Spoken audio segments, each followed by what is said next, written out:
Good evening, my dear Nigerians and the international community. Now, I want to address Nigerians and the international community about the current happenings in northern Nigeria. Although it's not only northern Nigeria, it's the entire country, but most particularly northern Nigeria. And I want to address the indigenous Nigerians and the Hausa people, particularly in Nigeria. You know, we need to rise up. We need to open our eyes. The Fulanis are moving all villages, killing people, rampaging communities. You know, they have no respect for religion. Fulani man has no respect, whether you are a Muslim or you are a Christian. I myself that is addressing you, I'm a Hausa person. These people have no regard for religion. If you are thinking it's about religion, you better open your eyes. The indigenous people in this country and the Hausa people need to rise up and open their eyes. This is not about religion, it's about ethnic cleansing. The Fulani people want to eliminate the indigenous Nigerians. Now, in my local government, Giwa local government of Kaduna State, it's a local government that is 99% Hausa people by tribe.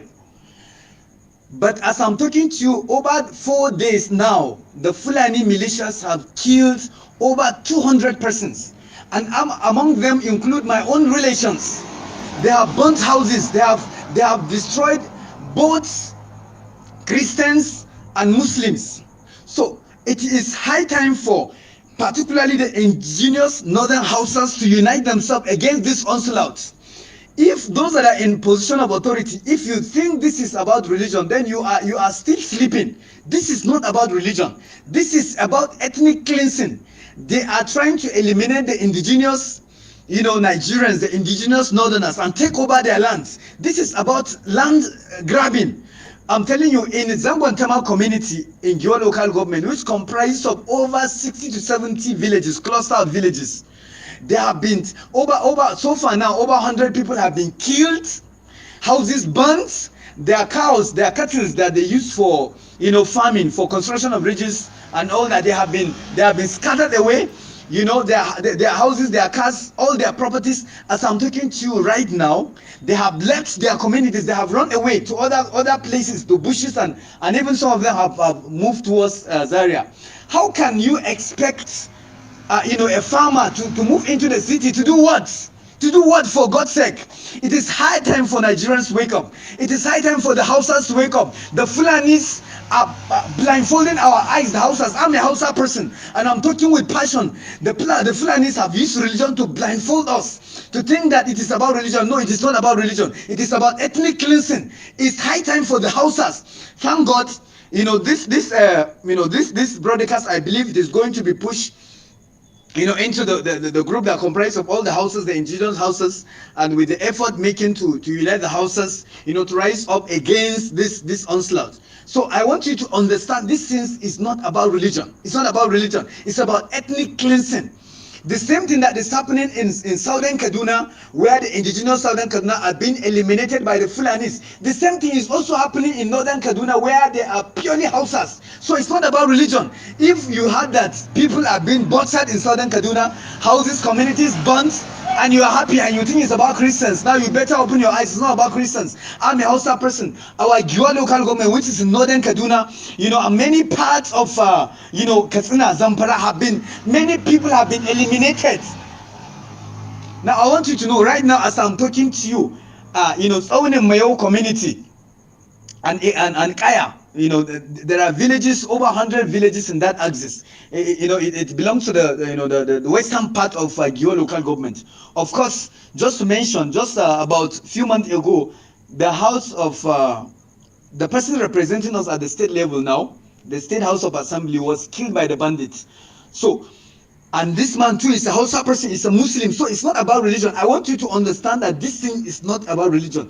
It's about ethnic cleansing. Right now, as I'm talking right now, this evening, they have started operation from about 5 p.m. up to this time that I'm talking to you right now. The Fulani militias are still there operating, killing people, burning houses, raping our women, kidnapping those that they can kidnap. This enough is enough. This is not just kidnapping, it's even more than kidnapping. This is an invasion. Now I want you to know that Giwa local government is one of the major agricultural community in Nigeria. Giwa alone can feed the entire Nigeria. Now Giwa market, for instance, Giwa grain market is one of the largest grain market in Nigeria. So if the inhabitants of Giwa local government are chased away by the bandits, now that will have multiply effect. That will have negative consequences, not just on the livelihood of the people, the inhabitants of Giwa local government, but the entire economy of Kaduna State and the entire community, economy of Nigeria. Farmers are living, are running. Farmers are coming to the city. What will they come to the city and do? What will they eat? So it's high time for those in authority. Now, if you are hearing me and you are in authority, you have a say, and you keep quiet because you don't want to die, you will eventually die. You will eventually die, whether you like it, whether you like it or not.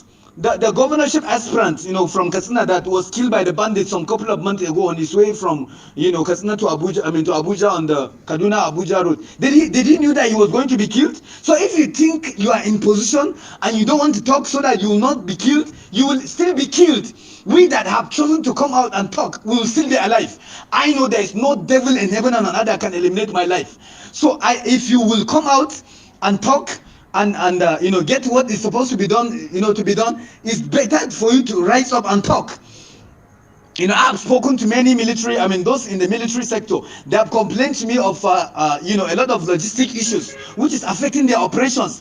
All this is not worth it, and I want to assure you that this is a conspiracy. This is a serious conspiracy. Why? Because on the 24th of March, which is on Thursday, that the kidnappers started this operation, the network of the entire axis of western part of Giwa, that is on the Mayo, ceased. So they couldn't even call for help at the right time because the network has ceased. So what does that mean? That means it's a conspiracy. Turji, the head of kidnappers, who is resident in Zamfara, has came out on the social media, has claimed responsibility for hundreds of lives, that have been killed, and yet nothing has been done to him. Which kind of governless country are we in? Life in Nigeria, in northern Nigeria particularly, most especially in Giwa local government, is becoming poor, brutish, nasty and short. Life is becoming uncertain. Which kind of situation is this? I am calling on well-meaning individuals who can speak, whose voice can be heard, to rise up and speak against this evil. This is evil, and this evil will consume everyone eventually if we keep quiet. If you think you are in the city, if you think where you are is saved, and therefore you will keep quiet, I'm telling you, a time will come, even those in the city will not be spared. About some months ago, Zaria, which is a city, the second largest city in Kaduna State after the main, Kaduna city, has experienced a lot of, kidnappers attempts and all that. So don't say you are in the city and you will keep quiet. And even if you think you are saved, what about your relations? What about your relations that are in the villages? So let's come out and talk against this evil, and not just talk, but act against this evil. Those that have access to President Buhari should speak to him. Those that have access to, Governor Erifai should speak to him.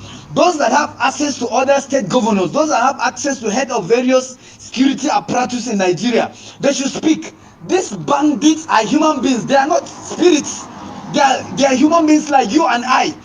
If there is effort, they can be stopped. They can be stopped. Nigerian military is more than equipped to face them and destroy and annihilate them. These people, they are not they are not evil spirits. They are people that are known. Where they are located is known. So why not Nigerian security reinforce? Both the land army, and the air force should reinforce and face them and clear them. If we refuse to act, this evil will consume every one of us. So I want to call particularly on the Hausas, the indigenous Hausas, to rise up. I know that Fulanis have deceived the Hausas. They have taken over the northern Nigeria, even though they constitute a minority in terms of population, but in terms of the politics of northern Nigeria is Fulanis. In terms of the traditional relationship of northern Nigeria is Fulanis. In terms of every position, every authority, Fulanis have occupied. So it's becoming difficult for the government to address this, because those that should address it, they are the ones. They are the ones. They feel that it is their brethren, it is their kinsmen. Buhari is a Fulani.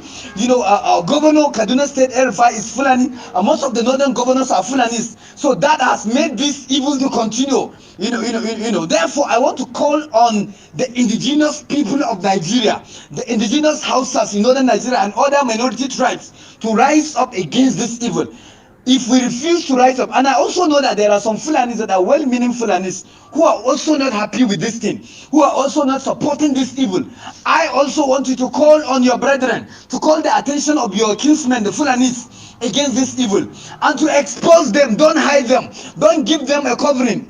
Expose them. If we collectively put our effort together, if we collectively expose this evil will stop. This evil will stop. Therefore, please, I want to call on the indigenous Nigerians to gang up against this evil. And if you refuse to do that, this evil will eventually consume us. Thank you so much.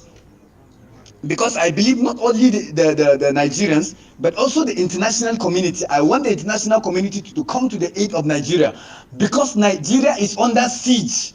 Nigeria is under a serious conspiracy. So United States of America, Britain, Germany, France, and all well-meaning, and even the United Nations Organization, and all the well-meaning, people across the globe should come to the help of Nigeria, because Nigeria is burning in flame.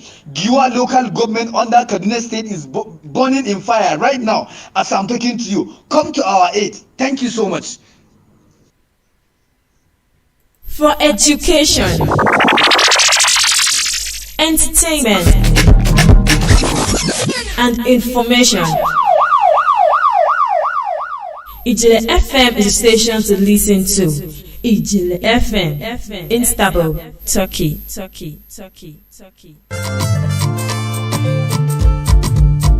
This is good news to all. But first of all, write this number down.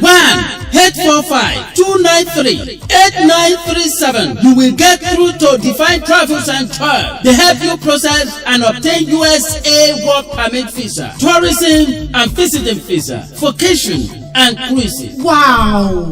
The USA work permit visa allows you to legitimately work anywhere in USA once you arrive. Interesting. Call Divine Travels and Tours, New York, USA on 1-845-293-8937 or send email to divinetravelstours5@gmail.com. Divine Travels and Tours is tested, trusted, and reliable.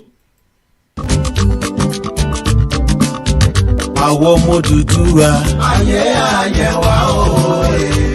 Àwọn àgbà bọ̀ wọ́n ní ẹni tí ò dúpẹ́ orí ẹgbẹ̀fà ó ti bẹ́ gidi náà orí ẹgbẹ̀je. Ìdí nìyí tí gbogbo àwọn ọmọ ẹgbẹ́ Yorùbá Community in Safe Hands YCSA, ẹgbẹ́ tó wà fún ìrànlọ́wọ́ àti ìdàgbàsókè ọmọ Yorùbá jákèjádò àgbáyé, ṣe ń dúpẹ́ lọ́wọ́ gbogbo ẹ̀yin tẹ́ ti bá wa dá sọ̀rọ̀. The Holy Yorùbá, the Book of Oòduà, ìwé mímọ́ Yorùbá tí bàbá Sheikh Abdulrahim Àdúrà nígbà Chief Imam Yorùbá ṣe fọ́dún mẹ́rin lédè mẹ́rin ọ̀tọ̀ọ̀tọ̀: èdè Yorùbá, èdè òyìnbó, èdè Faransé àti èdè Arabic. Gẹ́gẹ́ bí a ti ṣe sọ síwájú wípé ìwé yìí ló tú pẹrẹpẹrẹ ọ̀kan ọ̀jọ̀kan àwọn àṣírí gbogbo ọgbọ́n àrékérekè tí àwọn Arabi ń dá lọ́jọ́ tó pẹ́ láti sọ àwa ìran ọmọ aládé dẹrú, lẹ́yìn tó sì ti sọ èyí tó ń jẹ́ òkodoro ìtàwọn ọmọ Yorùbá lédè ọ̀tọ̀ọ̀tọ̀ tí yóò fún àwọn elédè mìíràn láǹfààní láti gbọ́ àgbọ́yé ohun tí a ń pè ní ọmọ Yorùbá, yàtọ̀ sí èyí tí àwọn ìkànnìyàn sọ nípa wa. Láìsí tàbí ṣùgbọ́n, ìwé yìí yóò ṣe ọ̀pọ̀lọpọ̀ àǹfààní fún wa fún àṣeyọrí òmìnira Yorùbá léyìí tí a ti ń wá lọ́jọ́ tó pẹ́. Tẹ́ ẹ bá gbàgbé,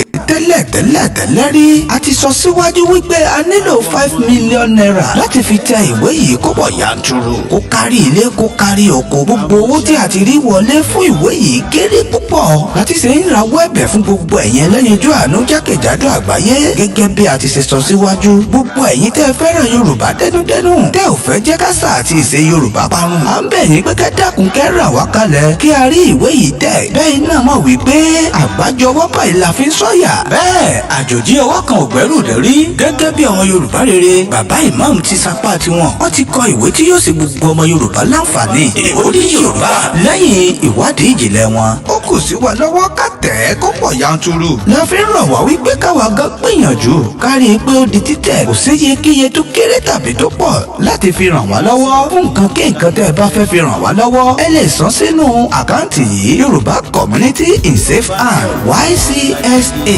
pass account number 0.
ṣe ti sign petition yìí tẹ́ ẹ bá tí ì sign ẹ gbìyànjú kẹ́ tètè lọ sign ẹ. ẹni àmọ̀rí ìbá àkó ọmọ ọlọ́mọ ọdún pè lábẹ́gúndé ọmọ ọlọ́mọ ńlẹ̀ dáràn níṣẹ́ dé tòrótòró. mo kí gbogbo wa pé a káàbọ̀ sórí ètò lónìí. ojú tí ẹ fi ń wò wá ò ní fọ́ bẹ́ẹ̀ náà ni etí tí ẹ fi ń gbọ́ wa kò ní di pẹ̀lú àṣẹ lọ́wọ́ Elédùà. mo kí gbogbo wa pátá.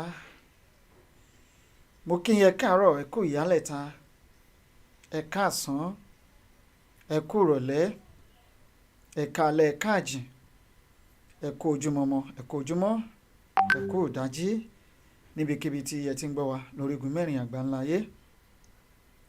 ojú tí ẹ fi ń wò wá kò ní fọ́ o bákan náà ni etí tí ẹ fi ń gbọ́ wa kò ní di pẹ̀lú àṣẹ lọ́wọ́ Ọlọ́run. ọwọ́ tí ẹ fi ń ṣe àìtò yìí láṣẹ lọ́wọ́ Elédùà ọwọ́ náà kò ní kan ìsàlẹ̀ àpò. ẹ bá wa ṣe àrẹ̀. bàbá mi Odò Àtidé mo kí yín ẹ káàbọ̀ mo ní ẹ̀kọ́ ètò. bàbá mi Tẹ́rì ọmọ aládé mo kí yín pé ẹ káàbọ̀ sí orí ètò. bàbá mi Yọ̀mí Adémọ́lá wọ́n ní welcome my brother ìjìnlẹ̀ to Òtítọ́ Korò Yorùbá show ibi ayọ̀ ló máa já sí fún wa àmì àṣẹ Èdùmàrè. Royal Ade ẹ ṣeun púpọ̀ sà wọ́n ní well done sà ẹ ṣeun. Yàmí Ẹ́stẹ́rì Robinson wọ́n ní ẹ̀kọ́ ètò olóòtú odò àgbèwá kò ní gbé ọ̀dàlẹ̀ láṣẹ Ìdùmarè Yorùbá nation now no going back amen. Yàmí Fausat Òkunlọ́lá mọ̀kẹ́yìn ọ̀ wọ́n ní comrade ìjìnlẹ̀ ẹ̀kọ́ ètò. Yàmí Odùsànyà Bọ́lá mọ̀kẹ́yìn mà ẹ káàbọ̀ sí orí ètò lónìí wọ́n ní good afternoon from this side Baba Marcus God bless you and you too ma. bàbá mi Ọlámídé Aliu mo mà kíyìn o wọ́n ní ẹ̀kọ́ ètò sà ẹ̀kọ́ ètò sà bàbá ìjìnlẹ̀ ẹ ṣeun. ìyá mi Adébọ́lá Olúròǹbí mo kíyìn wọ́n ní ẹ̀kọ́ ètò Olúwa yóò wà pẹ̀lú yín àmín. ìyá mi Fausat mo tún kíyìn ẹ ṣeun púpọ̀ odò àgbèwá kò ní gbé ọ̀dàlẹ̀. ìyá mi Robinson Esther wọ́n ní àmín àṣẹ Ìdùmarè. ẹ máa bá wa ṣe àìtò yìí níbikíbi tí ẹ ti ń gbọ́ wa. ẹ̀yin tẹ́ ń wò wá fún ìgbà àkọ́kọ́ ìjìnlẹ̀ rédíò ní eléyìí tí ẹ ti ń gbọ́ wa. orílẹ̀-èdè Turkey ni a fi kalẹ̀ sí. orúkọ tèmi kò tí ì yí padà ìjìnlẹ̀ Marcus apè èdègbàyè gbogbo ilẹ̀ Turkey. gbogbo yẹn pátápátá ẹ ṣeun o. ilẹ̀ Yorùbá yìí ó ti dúró bẹ́ẹ̀ ni láti orí ìpele kan já sí ìpele kejì láti orí ìpele kan dé ìpele kejì. ìdúró ò sí ìbẹ̀rẹ̀ ò sí fún ẹni tó gbé odó mì. Bí náà bá tán lórí ẹ̀jẹ̀ ò kì í tán lè kọ́ná. Torí náà a dúpẹ́ lọ́wọ́ gbogbo ẹ̀yin bàbá àtẹ̀yin ìyá tí ẹ̀ ń ṣe iṣẹ́ takuntakun lábẹ́lẹ̀. Ẹ ṣeun púpọ̀. Elédùà á ràn wá ṣe pẹ̀lú àṣẹ lọ́wọ́ Ọlọ́run. A ò ní ṣubú dànù, a ò ní ṣe tì o. Bákan náà la ní wá yín tì. Gbogbo ọmọ kóòtù òjíire níbikíbi tí a wà lórígun mẹ́rin àgbáńlá ayé. Gbogbo ẹ̀yin àgbààgbà sọ̀rọ̀sọ̀rọ̀, mo kí gbogbo yín ẹ kú iṣẹ́ takuntakun. Ẹ̀yin tí ẹ gbójú síta àtẹ̀yin tí ẹ gbójú síta tí ẹ ń ṣiṣẹ́ lábẹ́lẹ̀, mo kí gbogbo yín lónìí. Kìyín ẹ̀yin tí ẹ dẹ̀ tún ṣe ìbàjẹ́ káàkiri, mo kí gbogbo yín náà. Gbogbo wa pátá la máa jẹṣẹ́ ọwọ́ wa o. Gbogbo wa pátá. Ẹ má rò wípé bóyá wọ́n máa ń sọ̀rọ̀ kan, wọ́n máa ń ṣe ètò kan ní OSRC nígbà kan rí. Mi ò mọ̀ bóyá ó ṣì ń lọ lọ́wọ́lọ́wọ́ báyìí. Tó máa fẹ́ bẹ̀rẹ̀ wọ́n máa ń kọrin kan pé à ń wò yín o, à ń wò ṣe wọ́n, ẹ̀yin àwòdì òkè tó ṣe bára ilẹ̀ òróhùn, à ń wò ṣe wọ́n, à ń wò yín, à ń wò ìṣe yín. Kò sí bí ẹ ṣe lè sá tó láyé tẹ́ ẹ lè sá pamọ́ lójú Ọlọ́run ọba. Àwọn ìdánrẹ́ wọn máa pòwe kan, wọ́n sọ pé èmi náà lẹ́wù dẹ́nẹ́sùn. Ìní wípé ilẹ̀ ńlẹ̀ yìí ohun òde ẹni tó ń ṣe gá. Ọmọ ará ayé ò ní rídìí mi, kì í ṣe bíi tilẹ̀ o. Kò sí bẹ́ẹ̀ ṣe fẹ́ ṣe gá. Pàápàá jùlọ àwa tá wà lábúlé, tílẹ̀ ńlẹ̀ ò ní ráṣìírí wa, ó máa wòde wa. Bẹ́ẹ̀ ni. Treasure Rod, thank you so much for being part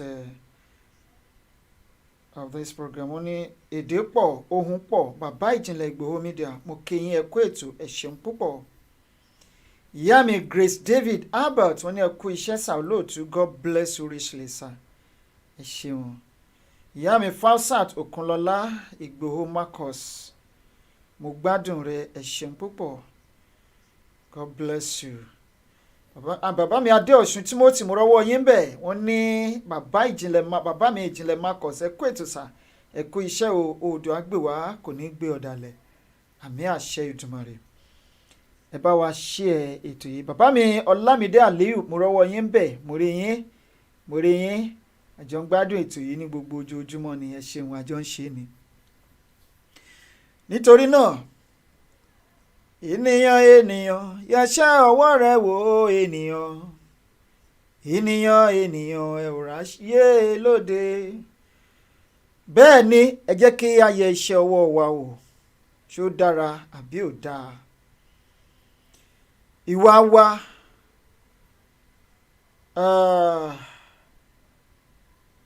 ó dàbí òkò tí a jù síwájú, bó bá pẹ́ tí a ti ń rìn á padà bá. Bàbá wa olórin kan ló kọ lórin, ó ní bí òkò tí a jù síwájú ó ní ìwà ènìyàn, bó bá pẹ́ tá ti ń rìn ó wá ó bá.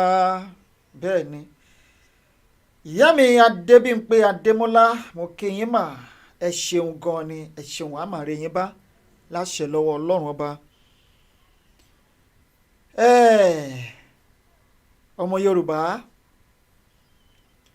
ẹ jẹ́ kí n kọ́kọ́ bẹ̀rẹ̀ báyìí wípé mo ti sọ níjẹta, mo dẹ̀ tún máa tuntun sọ báyìí wípé ẹ̀yin èèyàn wa níbikíbi tí ẹ bá wà nílẹ̀ kóòtù òjíire, ẹ mú ètò ààbò kẹ́ ẹ mú lọ́kùnkúndùn lọ́wọ́ tá a wà yìí. Ẹ mú ètò ààbò, ẹ mú lọ́kùnkúndùn. Tẹ́ ẹ bá mú ètò ààbò yín lọ́kùnkúndùn, kíní kan wà tẹ́ ẹ máa ń ṣe tó máa ń fọ́ mi lórí, ni wípé ká tó ká gbé e sórí social media. Wo àti mú wọn o, àwọn 6 la mú, àwọn 2 la mú balẹ̀. Olúwa o, ẹ̀yin àgbà náà lẹ ní ikùn àgbà báyìí lọ́bẹ̀ tí ń mì. Àníkẹ́ ẹ jà, àníkẹ́ ẹ kọ́kọ́ kẹ́ ẹ kádà àbí kẹ́ ẹ kó bọn. Ẹ má pààyàn, àníkẹ́ ẹ pààyàn, ẹ má jà, ṣùgbọ́n ikùn àgbà lọ́bẹ̀ tí ń mì. ẹni bàbá kan tí ó gé kinní kan jẹ ni ó ní kí tinú ó gbé sínú kí tìta ó gbé síta. Bẹ́ẹ̀ ni orúkọ tí a máa sọmọ ẹni inú ẹni ló ń gbé. Ẹ má jẹ́ kí gbogbo àṣírí wa gbogbo tá a bá ń ṣe pàápàá jùlọ lórí ètò ààbò kó máa jáde síta. Ohun tá a bá fi pamọ́ níyì o. Bàbá mi Òkìkí ọlá mo kì í wọ́n ní Ọlọ́run á mú wa dé ilẹ̀ ìlérí láìpẹ́ o. Ẹ kú iṣẹ́ takuntakun, ẹ ṣeun. Lóòótọ́ ni Ọlọ́run á mú wa dé ilẹ̀ ìlérí, àwa náà gbọ́dọ̀ ṣetán láti dìde pẹ̀lú ẹ̀. Ìyá mi Níkẹ́ Ayọ̀ wọ́n ní well done sir, ẹ ṣeun, ẹ ṣe gan, ẹ ṣeun.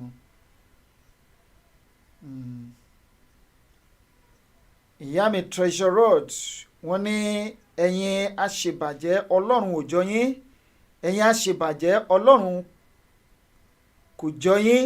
Gbogbo iṣẹ́ tí ẹ ṣe, gbogbo ọ̀rọ̀ tí ẹ sọ kò dá iṣẹ́ Olúwa dúró. Ìbàjẹ́ ènìyàn kò dá iṣẹ́ Olúwa dúró.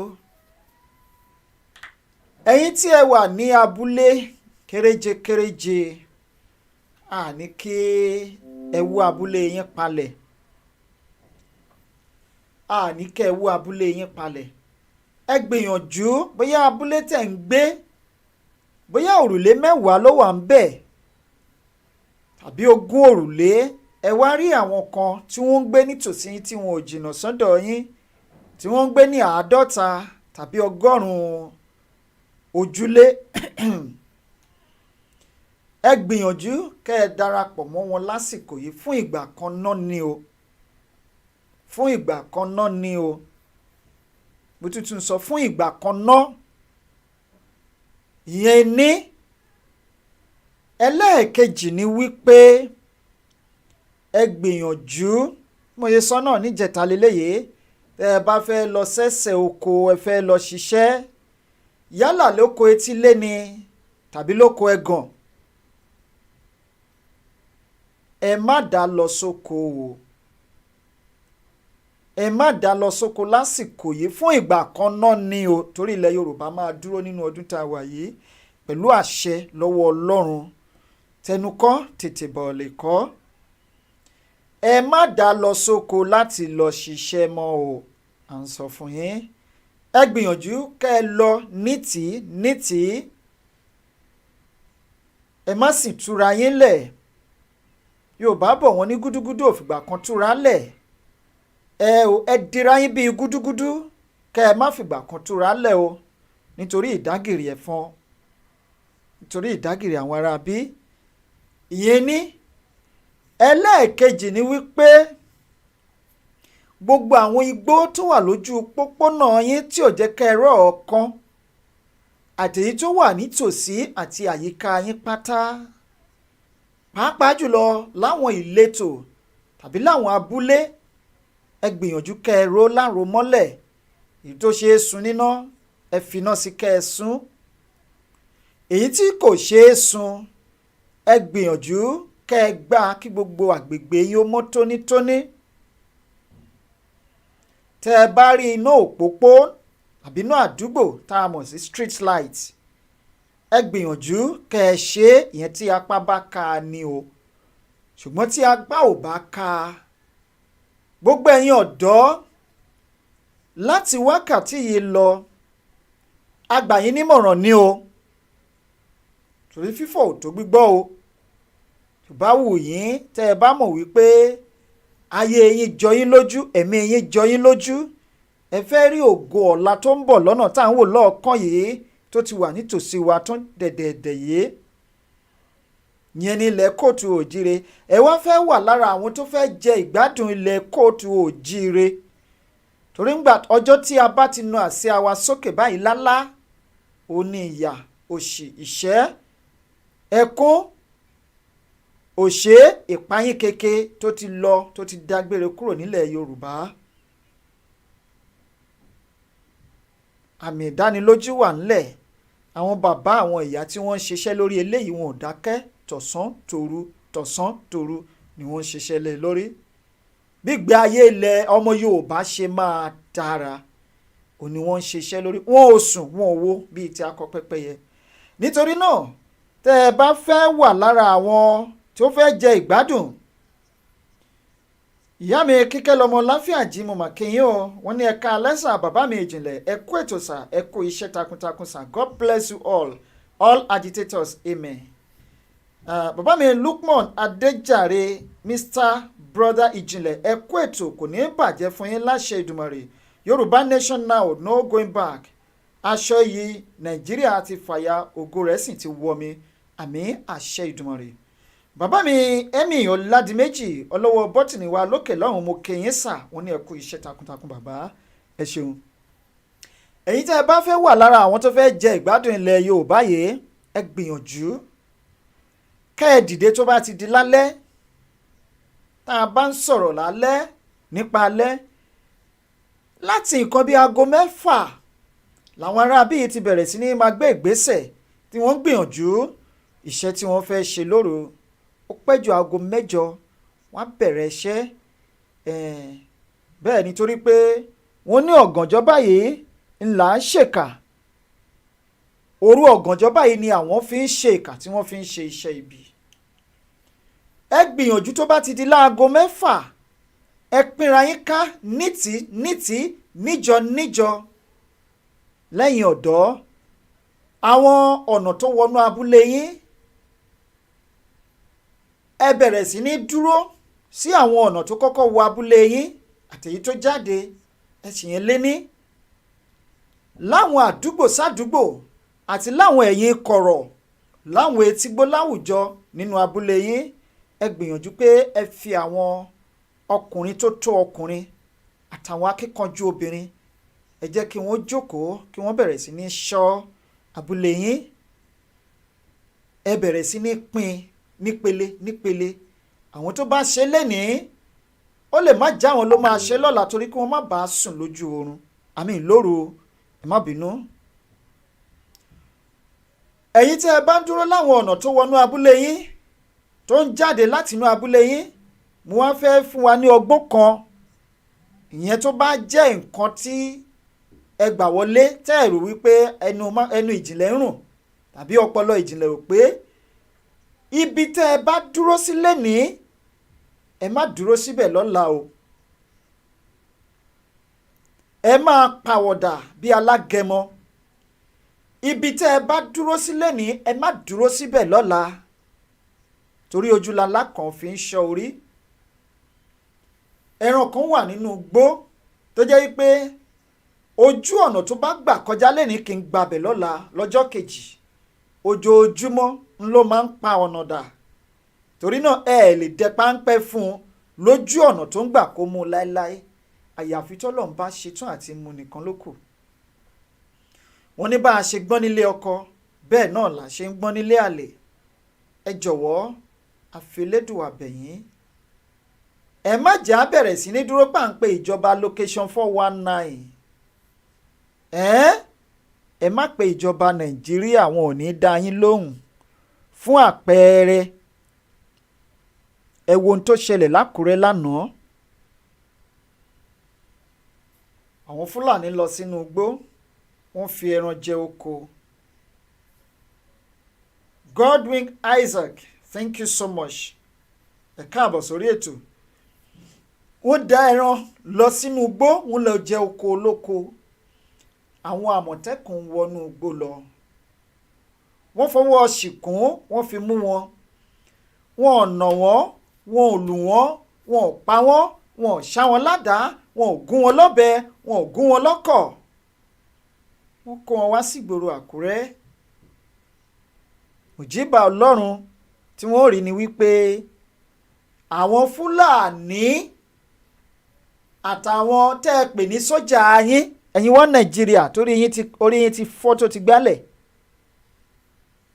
wọ́n darapọ̀ mọ́ àwọn Fúlàní, wọ́n wá bẹ̀rẹ̀ sí ní lu àwọn Àmọ̀tẹ́kùn.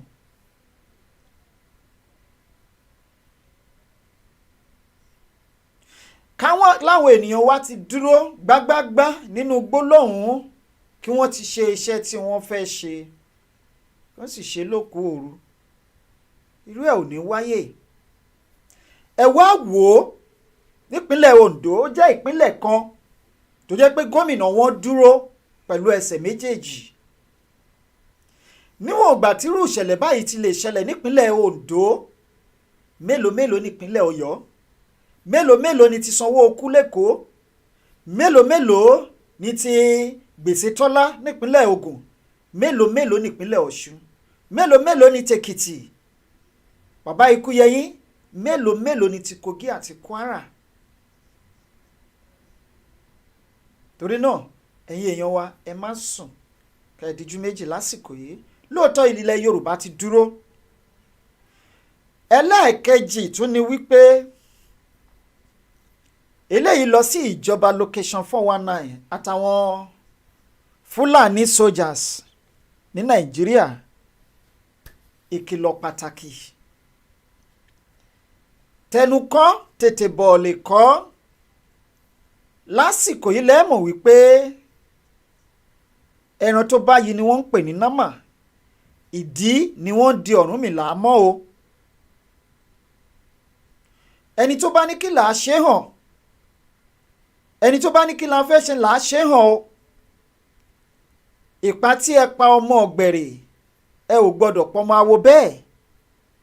Ìjẹ́tẹ̀ ẹ̀sìn jẹ́ tẹ̀tẹ̀ ẹ ò gbọ́dọ̀ jẹ́ dágúnró bẹ́ẹ̀ bẹ́ẹ̀ bá jẹ́ ẹ dèrò ọ̀run ọ̀sán gangan.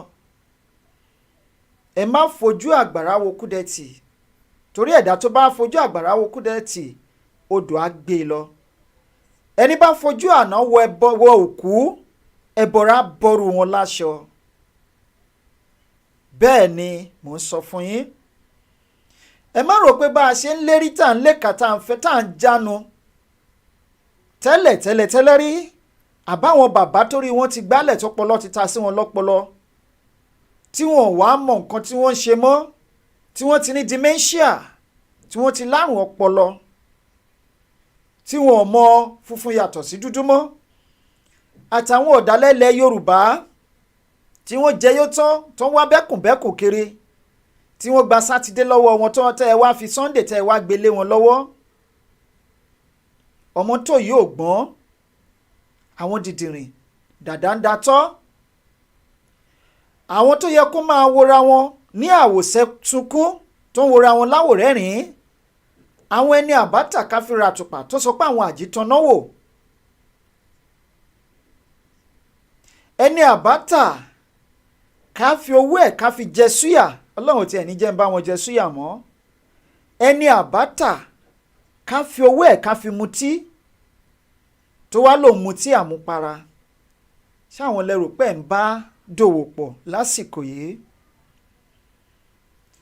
Mo gbọ́ wípé ẹ̀ ń gbìyànjú ẹ pé àwọn gómìnà yín ètò bá láǹfààní tó bá kàn wù láti gbọ́ ètò yìí kó tẹ́tí bẹ̀lẹ̀ jẹ́ kó gbọ́n tá a fẹ́ sọ lálẹ́ òní. Tó bá wù wọ́n kó gbọ́, bó wù wọ́n kó má gbà, ṣé ètò kàn mí. Ẹni a bá ń báwí tó bá ń warùn kì á parun lójijì láìsí àtúnṣe. Mo mọ̀ pé ìran Yorùbá ò ní parẹ́, ìran bàbá mi ò ní parẹ́, ilẹ̀ Yorùbá ò ní torí mi dàrú, kò ní tọwọ́ mi bàjẹ́. Lóòótọ́ ìdá kan lè mọ́rìn kórí ó má mì, ṣùgbọ́n ẹ sọ fún wọn wípé níwọ̀n níwọ̀n lóró ń ké, níwọ̀n níwọ̀n lóró ń ké.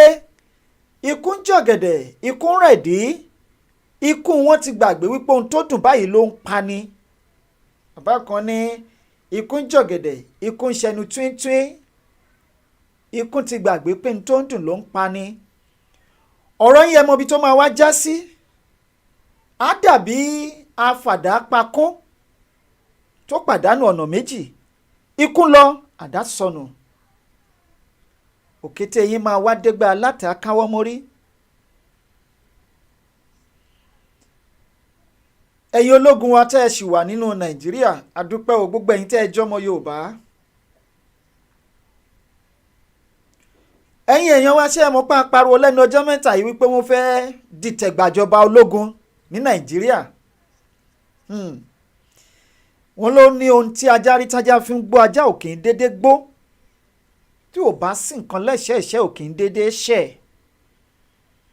tá a bá sìn rí a ò ní wí o wọ́n ní ẹyẹ òdédé bà lórùlé ọ̀rọ̀ lọ́mọ ẹyẹ ń gbọ́.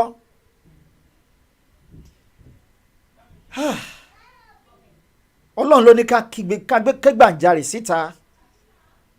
Ẹ jẹ́ n wá sọ fún yín lónìí kó tó di wípé àwẹ̀ bẹ̀rẹ̀ ní ìdìtẹ̀gbàjọba yìí ti fẹ́ wáyé ṣùgbọ́n nítorí pé a pariwo síta tó ni wọ́n ṣe káwọ́ro tí wọ́n padà sẹ́yìn díẹ̀.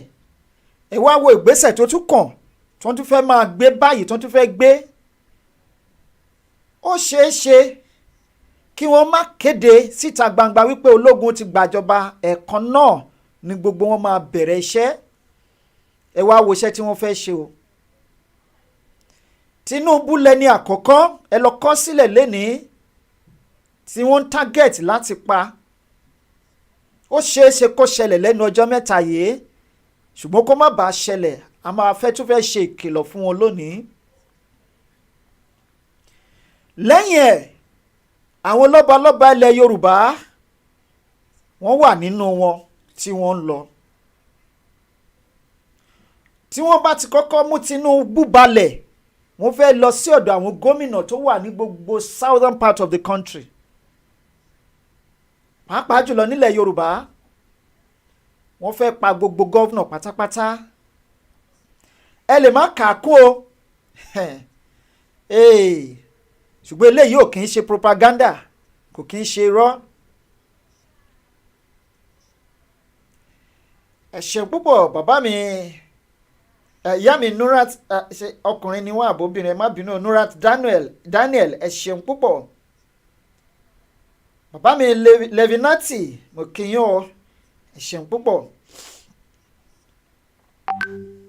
Bíbí ire kò ṣeé fowó rà bẹ́ẹ̀ ni wọn ò bá pa àwọn gọ́vnà kan pa Tinubu kan pa àwọn ọ̀dàlẹ̀ tí wọ́n pera wọn lólórí àbí mi ò kú dárúkọ ọba ohun tí wọ́n mọ̀ jẹ ló yó wọn ìyẹn ò dùn mí ṣùgbọ́n kó má ṣáà ti fọwọ́ kan àwọn ọmọ Yorùbá. Àti wípé ẹ̀yin Nigerian soldiers pẹ̀lú Fulani government of Nigeria any moment kí military take over ní Nàìjíríà Yorùbá nation a jẹ́ wípé ẹ ti ràn wá lọ́wọ́ lórí petition yìí ni then I need láti stress ara wa lórí petition then Yorùbá nation will automatically emerge. Ẹ má rò pé bóyá eré là ń ṣe bẹ́ẹ̀ ṣe ń gbégbèsè bẹ́ẹ̀ ṣe ń yọ́sọ́ la ṣe ń yọ́gbọ́. Ẹ má wàá rò wípé ọmọ Yorùbá àná ìran Yorùbá àná leléyìí. Any attempt either ẹ declare wípé ẹ ti gba ìjọba or not any moment or any attempt fún yín láti swing into action tí ẹ fẹ́ gbé ten plan lọ́wọ́lọ́wọ́ yìí then Yorùbá nation will be declared immediately. Ẹ lọ kọ sílẹ̀ lẹ́ni ẹ̀yin èèyàn wa eléyìí ò kì í ṣe ọ̀rọ̀ ẹnu. I'm saying it for the third time. For the third time, any attempt for any soldier whatsoever ní Nigeria to take over Nigerian government at this moment, then Yoruba nation will be declared automatically. Ìyẹn ò tiẹ̀ le rárá a jẹ́ wípé ẹyẹ tó fẹ́ fò tẹ́ ẹ sọ òkò sí. Ẹyẹ ti fẹ́ fò ó ti ṣetán ló ti fẹ́ fò. Ó ní ẹyẹ kan tó fẹ́ fò atẹ́gùn wa gbé kan ní tó bá ti yá kan kì í pẹ́ mọ́. Write it down today. Any attempt for you to take over Nigerian government, then Yoruba nation will emerge automatically, immediately.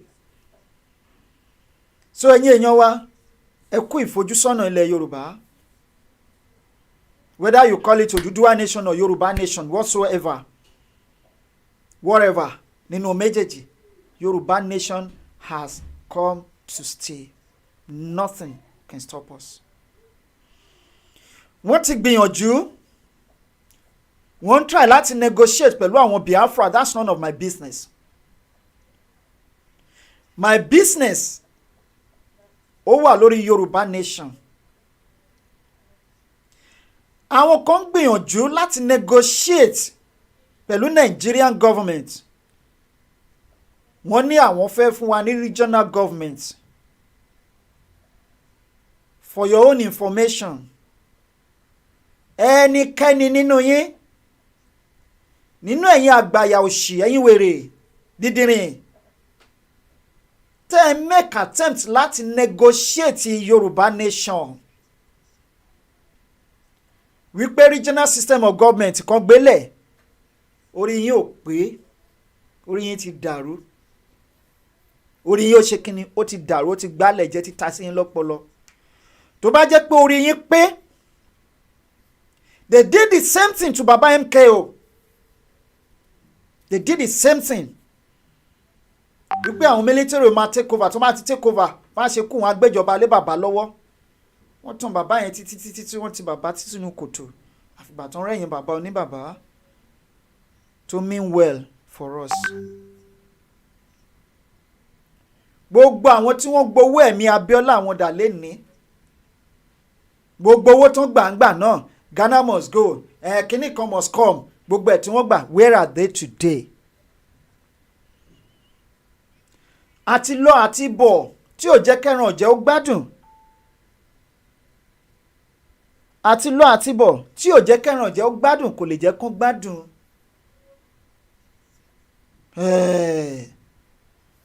Ọ̀dàlẹ̀ balẹ̀ kú, ẹni tó bá dalẹ̀ á balẹ̀ lọ.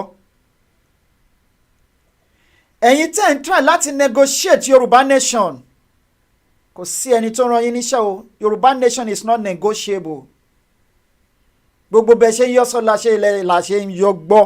Kò sí gbogbo ìgbésẹ̀ tẹ́ ń gbé táàrí yín, gbogbo ẹ̀ là ń mọ̀. Èyí tá a bá fẹ́ wí àwí, èyí tí wọ́n bá kàn jẹ́ pé a kàn fẹ́ neglect, a kàn neglect ẹ̀ torí kò wà relevant. But this particular one, we need to warn you. A ní láti fún yín ní warning. Ká já yín ní warning gidi. Nothing. Yoruba is a nation. So why are you talking about region? Yoruba is a nation. Even kó tó di pé orílẹ̀-èdè Nàìjíríà wà, nígbà táwọn òyìnbó dé, wọ́n address wa, country wa as Yoruba nation. Wọ́n sọ wípé Yoruba region. Torí yín bá pé, orí yín tó bá pé, ẹ ò ní ever try láti negotiate fún Yorùbá. Ta ló fi yín jẹ olórí? Ta ló fi yín jẹ representative? Ta ló fi yín jẹ ojú ilẹ̀ Yorùbá? Ẹni tá a bá ń báwí lọ̀rọ̀ yín tó bá fẹ́ parun, á parun kò ní gbọ́. Ọ̀rọ̀ yín dàbí orí tó fẹ́ sùn nínú ẹrẹ̀. Tá a bá kọ́lé páànù fún àjò lójú ìṣó. Orí tó fẹ́ jẹ̀ kó lọ̀rọ̀ yín. Ẹ̀yin wèrè atókú má kó àmọ̀nà ọ̀run má lọ yìí, tẹ́ ẹ ti wá dépò tán tẹ́ ẹ wá sọra yín dọlọ́run ọba. Orí tó fẹ́ jẹ̀ kó tó bá wọnú bọ́ọ̀lẹ̀ kájà, á ní ẹjọ́ ẹ sún fún mi, mo fẹ́ tutọ́. Ẹ̀dá tó bá ṣetán, orí tó bá máa jẹ ìyà sùn, tó bá sùn ìyà náà máa padà jì. Òun lọ̀rọ̀ yín. Ẹ̀yin ọmọ Yorùbá, ẹnikẹ́ni tó bá ń pariwo regional system of government any moment from now, tẹ́ ẹ bá rí wọn nígboro ẹ sọ wọn lókúta. Àwọn tí wọ́n fẹ́ kó wa lọ sóko ìparun leléyìí, ẹ sọ wọn lókúta. Tẹ́ ẹ bá ráyè sọ wọn lókúta, ẹ pè wọ́n ní olè. Tó bá ní kí làwọn jí, ẹ béèrè lọ́wọ́ wọn pé kí ni wọ́n ń tà. Ẹ béèrè wípé kí lẹ̀ ń tà. Kí ló ń tà? Wọ́n fẹ́ parun ni. Ìparun wọn kù sí dẹ̀dẹ̀. Bẹ́ẹ̀ ni. Ìyẹn lọ bẹ́ẹ̀, ẹ jẹ́ kí n tún wojú agbágbé. Àtẹ̀jíṣẹ́ ti pọ̀. Ẹ bá wa share ètò yìí. Ìyá mi Olúwatósìn Ajéwọlé, wọ́n ní Yorùbá nation la fẹ́. Àwa tá wà nílé àwa náà we are waiting. Yoruba nation shall surely stand this year. Lágbára Ọlọ́run kò ní kọjá ọdún yìí láṣẹ Ìdùmarè. Àwọn kan ti ń rìn káàkiri gbèrègbèrè, wọ́n á rìn ẹ̀yìnkùnlé já sí kọ̀rọ̀ já sí gbangba, wọ́n ń pẹ̀kọ̀rọ̀ káàkiri. Yorùbá bọ̀ wọ́n ní sàn án láàrin ajẹ́nímú ní pẹ̀kọ̀rọ̀, ṣùgbọ́n ìwà ìbàjẹ́ ìwà ọ̀dàlẹ̀ ní mú káwọn eléyìí pẹ̀kọ̀rọ̀ káàkiri. Wọn ò ní rìn lọ́sàn-án, wọn ò ní rìn ní gbangba, wọn ò ní gbé ìgbésẹ̀ tó yẹ kí wọn ó gbé. Ẹ jọ̀ọ́, mo fẹ́ béèrè ìbéèrè kan lọ́wọ́ àwọn kan, ṣùgbọ́n kí n tó béèrè ìbéèrè yìí lọ́wọ́ àwọn yìí, ṣé ẹ gbọ́ bí mo ṣe gbé? Mo fẹ́ béèrè ìbéèrè kan lọ́wọ́ àwọn kan, ṣùgbọ́n kí n tó béèrè ìbéèrè yìí lọ́wọ́ àwọn yìí, mo fẹ́ kọ́kọ́ sọ̀rọ̀ kan. Ẹ̀yin tẹ́ ń tẹnubọlẹ̀, tẹ́ ń rojọ́ káàkiri, àrìnká ń jábàtà o, àrìnká ń jábàtà. Ẹ jẹ́ wá ṣẹ́kúṣẹ́ ọwọ́ yín, ẹ jẹ́ wá ṣẹ́kúṣẹ́ ọwọ́ yín, kẹ́ ẹ wá ìrìnkún ìrìn ẹsẹ̀ yín tẹ́ ẹ bá nífẹ̀ẹ́ ilẹ̀ Yorùbá. Torí báwọn kan ṣe ń gbé sókè tẹ́yìn já wálẹ̀, bí ìgbésí ayé ń ṣe máa já wálẹ̀ nìyẹn.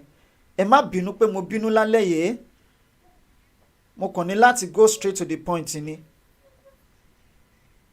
Kémi náà má pẹ̀kọ̀rọ̀ bíi tàwọn ọ̀dàlẹ̀. Ẹ ti wà lẹ́nu ẹ̀ látogún ọdún, láti 30 ọdún. Yorùbá bọ̀ wọ́n ní pípẹ́ láyé ò tó nǹkan, ṣùgbọ́n ohun tá a gbélé ayé ṣe ló ṣe pàtàkì jù. Kí ló ń tẹ̀yìn ti gbé ṣe? Níbo lẹ ti bá a dé? Ṣé kì í ṣe owó lẹ̀ ń gbà lórí ọ̀rọ̀ ilẹ̀ Yorùbá yìí?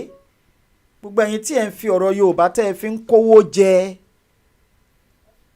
ilẹ̀ Yorùbá bíyìn, orí àwọn aláìṣẹ̀ tí wọ́n ń pa á béèrè lọ́wọ́ yín. Ẹ̀jẹ̀ àwọn aláìṣẹ̀ tí wọ́n ń ta sílẹ̀ á béèrè.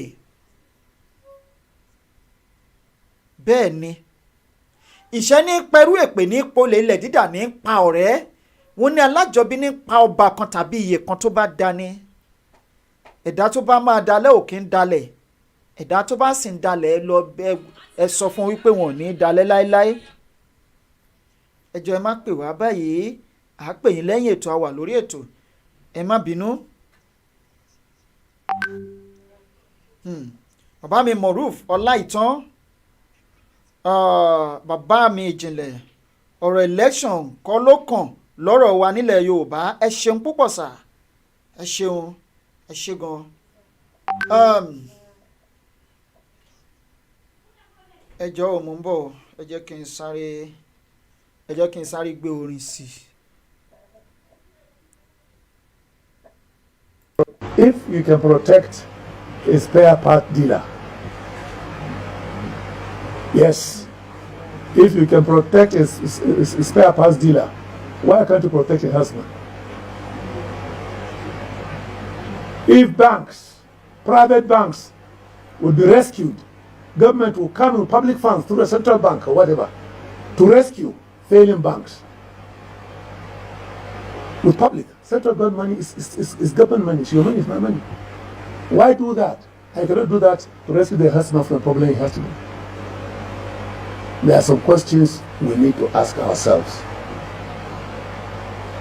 When I was growing, they said to me, when you look at somebody, I say, yeah, you be shaky. Only one finger is pointed at you. As long as you can protect the spare part dealer. So, kilo kosuwa, is it a crime to protect the bandits? Ṣẹ́rí àwọn kan lọ káàkiri, wọ́n tẹnubọlẹ̀ káàkiri wípé àwọn táwọn ti ń ṣe láti ẹgbẹ̀rún ọdún, àwọn táwọn ti wà lẹ́nu ẹ̀. Ẹnìkan ò kàn lè dédé wá from nowhere kó lóun fẹ́ wá gba glory. Ẹ jọ̀ọ́, ẹ kọ́kọ́ béèrè lọ́wọ́ mi ná, bóyá mo lè rí ìbéèrè sí question yín wípé iṣẹ́ wo ni wọ́n ti ń ṣe, kí ni achievement wọn tí èèyàn fẹ́ wá gba glory. Ẹ jọ̀ọ́, bóyá kẹ́ẹ̀dẹ̀ bá mi direct question yìí, ẹ bá mi channel question yìí sọ́dọ̀ wọn wípé ẹjọ́ ẹ̀yin bàbá ìyá ẹ̀yin ìyá òṣì, iṣẹ́ wo lẹ̀yin ti ṣe sílẹ̀ nílẹ̀ Yorùbá lórí ọ̀rọ̀ Yorùbá nation tẹ́nìkan fẹ́ wá gba glory ẹ jọ̀ọ́ inú ló ń bí wọn torí wọn ò rí ìdí abájọ ọ̀nà àbáyọ fúnlẹ̀ Yorùbá tẹ́ ẹ bá rí àwọn tí wọ́n ń sọrú ẹ̀ ìjọba ni wọ́n ń ṣiṣẹ́ fún wọ́n ti gbìyànjú láìmọye ọ̀nà kó lè rí ìdí abájọ kí ni nǹkan tó ń ṣẹlẹ̀ gan torí ó ti dàrú mọ́ wọn lójú ọ̀rọ̀ ilẹ̀ Yorùbá ó ti dàrú mọ́ wọn lójú mo lè fi ọwọ́ sọ̀yà fún yín ṣe rí gbogbo àwọn tó pọ̀ níta tí gbogbo wọn jambla talk wọn ò mọ nǹkan kan tó ń ṣẹlẹ̀ lọ́rọ̀ ilẹ̀ Yorùbá àwọn èèyàn péréte bí mo ṣe sọ wípé àwọn èèyàn díẹ̀ ló máa gbalẹ̀ Yorùbá mi ò ní mo wà láàrin wọn o mi ò sí láàrin wọn ṣùgbọ́n ohun tí mo mọ̀ tó dá mi lójú ni wípé àwọn èèyàn díẹ̀ ló ń jà fúnlẹ̀ Yorùbá ọ̀pọ̀lọpọ̀ nínú wọn ikùn ara wọn ni wọ́n ń jà fún àwọn ni wọ́n ń pè ní ebiléndé àwọn alájẹ ẹ̀mọ́bírábẹ́ bá lọ ẹ béèrè lọ́wọ́ wọn pé kí ni nǹkan tí wọ́n ti ń ṣe fúnlẹ̀ Yorùbá láti about 2, 3, 10, 20 years ago níbo ni wọ́n gbé ọ̀rọ̀ ilẹ̀ Yorùbá nation dé tó ní ẹnìkan ló fẹ́ wá gba glory àwọn ìyẹn ní ẹlẹ́ẹ̀kejì ni wípé ẹ̀yin èèyàn mi ẹ já wá béèrè lọ́wọ́ wọn wípé ẹ jọ̀ọ́ ẹ̀yin tẹ́ ń ta competition tó wà ńlẹ̀ mo fẹ́ kó jáde kó wá sọ ni o nítorí àṣírí nǹkan tí wọ́n gbé lọ sáwọn ibi tí wọ́n ń gbé lọ wà ńlẹ̀ ó wà nílẹ̀ àkàntì ìṣetán láti bẹ síta ni irú bí wọ́n ṣe ń gbowó lọ́wọ́ ìjọba gbogbo ẹ̀ pátá wà ńlẹ̀ ẹ̀yin èèyàn mi òótọ́ ọ̀rọ̀ ni mò ń sọ fún yín mi ò parọ́ ohun tí wọ́n gbé lọ sí àwọn ibi tí wọ́n ń gbé lọ ẹnì kan gbé jáde fún yín kẹ́ wò ó kí ni ìbáṣepọ̀ tó wà láàrin wọn àti ìjọba Nàìjíríà kẹ́ ẹ béèrè lọ́wọ́ wọn kí ni èsì àbájáde petition tẹ́ ẹ ti sign tí wọ́n gbé lọ síwájú àwọn ibi tí wọ́n gbé lọ mi ò ní fẹ́ dárúkọ àwọn ibi lọ́lọ́kan ọ̀jọ̀kan tó láwọn gbé lọ kí ni èsì àbájáde kan wá fún wa ṣèbí tí tó bá gbọ́ àlọ́ gbọ́dọ̀ gbọ́ àbọ̀ wọ́n jáporó ni torí wọ́n ti wá gbogbo ọ̀nà láti wo àárín àwọn tí wọ́n ń ṣe iṣẹ́ yìí tọkàntọkàn láti mọ ìgbésẹ̀ tí wọ́n ń gbé níbo ni wọ́n ń gbé petition lọ níbo ni wọ́n bá dé gbogbo ìgbésẹ̀ yìí ni wọ́n ti gbé ṣùgbọ́n tí wọ́n bá gba òkè wọ́n á bá wọn bẹ̀ torí ohun tí Elédùwà bá ti lọ́wọ́ sí kò sí ẹ̀dá kan tó lè mọ àṣírí ẹ̀ láéláé àyàfi tí ò bá tí ì tó àsìkò ó ti tó àsìkò náà ṣe gba ọ̀nà ẹ̀bùrú wọ́n béèrè lọ́wọ́ wọn débi wípé ọ̀nà wo ni wọ́n gbé gbà yẹn ni pé àwọn tó rán wọn níṣẹ́ báwo ni wọ́n ṣe ṣe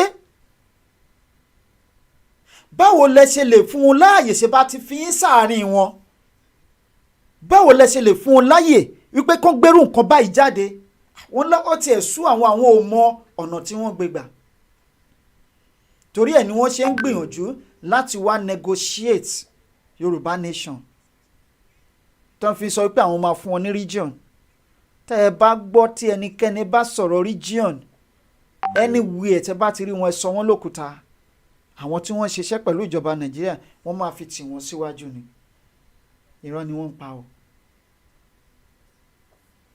kí ni mo sọ irọ́ ni wọ́n pa o tí wọn bá tí ì gbé jáde síta kẹ́yìn orí báyìí wọ́n ń ṣe iṣẹ́ lé lórí